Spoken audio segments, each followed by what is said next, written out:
Maybe it is overbought, the S&P. Do you think? In the very near term, you could argue that. When we look at different data on investor sentiment, for example, we have something like our panic euphoria model. It's neutral. It's not ebullient. It's not euphoric. Investors are still doubting for a variety of reasons, if it's trade issues that haven't been resolved, if it's the impeachment, whatever. Another thing I would highlight, though, is that we just did a survey of our clients, published it last week, and they're not particularly bullish. Over 70% think that you're more likely to see a 20% correction than a 20% rally. So, they've seen this rally. They're a bit concerned. Maybe it's gone a bit too far. And money flows continue to come out of markets. So investors still are, if you like, cashing in their chips. So, Tom Digenan, where are you on this? Is it overbought? Have we seen enough of the rally already? Well, I don't look at it from a perspective of overbought or underowned. I look at it from a valuation perspective, and with the 10-year still below 2, I think the multiple on the S&P 500 could be much higher than it is. And I still think you have segments within the market that are trading, you have financials trading around 10 times earnings, and you have really strong, solid companies trading at 20 times earnings.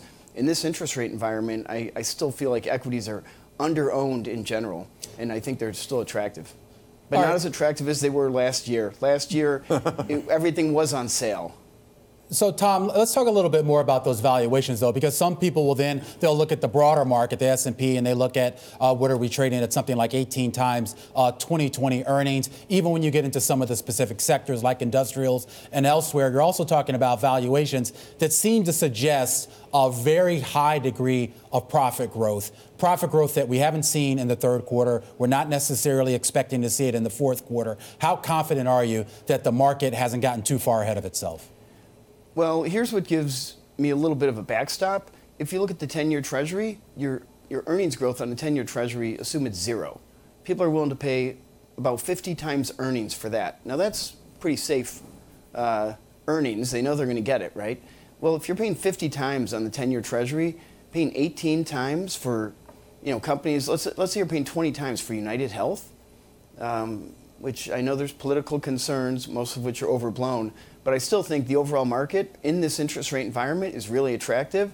And I just still think we've gone through a period of about 5 years where investors, they still can't believe the interest rate environment we're in. But it's real, and I think multiples should be adjusted.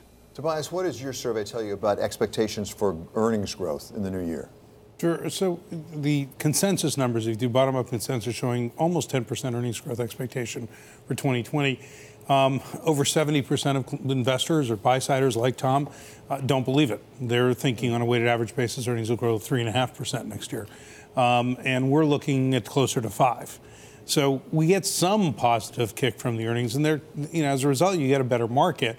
I agree with Tom on the valuation work. We do something called the normalized earnings yield gap analysis, where we try to normalize the earnings through what's called cyclical adjusted PE, and we take the 5-year forward contract for the 10-year yield to say what do markets believe 10-year yield will be, not today, but in 5 years' time. And it's generating a near 90% probability of higher markets in the next year. So, I buy into this. I'll quibble a little bit, Tom, forgive me. I know it's the day after the holiday. We shouldn't get into a little boxing match here. But it's Boxing Day, so maybe we should. It's Boxing Day. But look at it. These guys from Chicago are just ready to put up the fists in no time. The one thing I would argue that's part of the offset to the bond yield being so low is a higher risk premium that investors still, and maybe Tom's terms of, they still can't believe it. One of the reasons bond yields are so low is the fear that we don't get good enough growth and the fear that we're not going to get the inflation. And as a result, you get a higher equity risk premium that offsets some, not all, but some of the low bond yield aspects. So valuations could move higher, clearly, where we are today in the discount rate.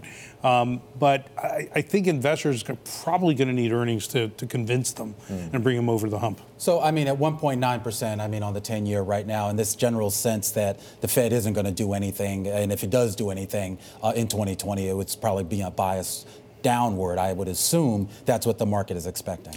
So, again, survey work suggesting that the Fed's not doing anything until 2021, that the Fed has said pretty clearly they're not going to raise rates unless there's a sustained period of inflation, and that doesn't seem imminent. So, if the economy's a little bit better, which I think it should be next year, then probably the Fed's not not going up or down. They're just hanging tough. And if the bond yield kind of edges up a little bit, that should help financials as well as the spread between the 2s and 10s improves. So, I'm kind of on the same side of the coin here with Tom on the financials and even on healthcare. Tom, is there any danger we're eating our seed corn? And by that, I mean we're not investing. Corporations are not investing as much as they have in prior cycles. That could, down the road, hurt us. Well, I think it could hurt us in the short term more than the long term. In the short term, we went into 2019 with, I think, overblown fears of a recession because of an inverted yield curve that was really inverted not because of economic expectations, but because of low interest rates globally. And then we went through this whole trade cycle, and all it created was uncertainty. So you had a big pause in CapEx, and I think what happens is, and this is where maybe I'm like Tobias, a little skeptical of the 10% earnings growth. You kind of get earnings growth off of following CapEx, and we haven't had as much as we should have in this type of cycle.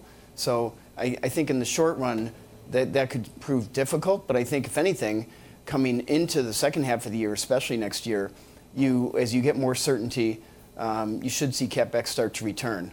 Although I'm not a political guy, who knows what happens, presidential election, things going back and forth, and I don't know what that'll do to it. Yeah, well, I'm curious about how that sort of plays into the certainty. And without getting into the actual politics of it itself, any election year, particularly an election year where you're trying to decide between a very relatively strong incumbent and a field of Democrats who are presumably would take the country in a slightly different direction, doesn't that create a degree of uncertainty that maybe some businesses might decide, let's just wait this out and see what happens, after the election in November?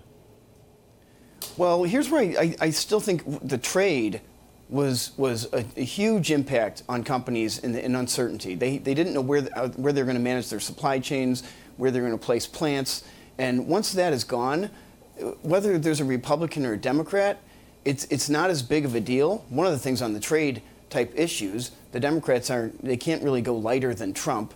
They've got to kind of stand firm there. I think the one area where you're going to have opportunities is you can see.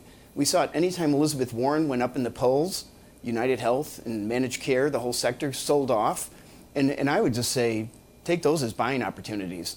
Even if someone of that political focus is elected, they're not going to be able to pass a single payer system. So I would just say be opportunistic around the political ups and downs. So, Tobias, I'm a little confused about this quietude about trade. And we don't have the phase 1 deal done yet. We say it's coming in January. We're told it's going to be modest. There's a phase 2, phase 3. By the way, we haven't gotten to Europe yet. And we've been promised we're going to get to Europe. And by the way, there's still Argentina and Brazil about steel. There's a lot of uncertainty out there in trade still. Look, I think the bigger one is China, and that's the one most people are focused on. Certainly there are things around the auto imports that out of Europe that's been talked about and then pushed off into the future. I think the tension with China is not just about trade. It's about, China challenging U.S. dominance in kind of world affairs. And I don't think that's a Republican or Democrat issue. That's an American issue that is going to be there. Trade is one aspect. Road and Belt's another one. Deep Sea Navy for the Chinese is another one. So this idea of whose sphere of influence is greater is going to be there well beyond trade. And so I don't think it's just about trade. But China is the greater focus. Argentine-U.S. relations on trade, not that big a deal. And in that sense, certainly USMCA is probably more important in terms of the major trading partners than Canada and Mexico. I just think we have to assume that the tensions we're looking at today are going to continue. And the one thing I'd say about CapEx and the elections is as we get closer to elections, so kind of think when we're sitting here summertime, July, August, our business is really going to sit on their hands and say, hey, we got 60, 90 days, we'll figure it out. Then we can defer anything that's kind of discretionary. They're not going to do that in January. But as we get closer, they're going to see the polls and they're going to have to make some decisions.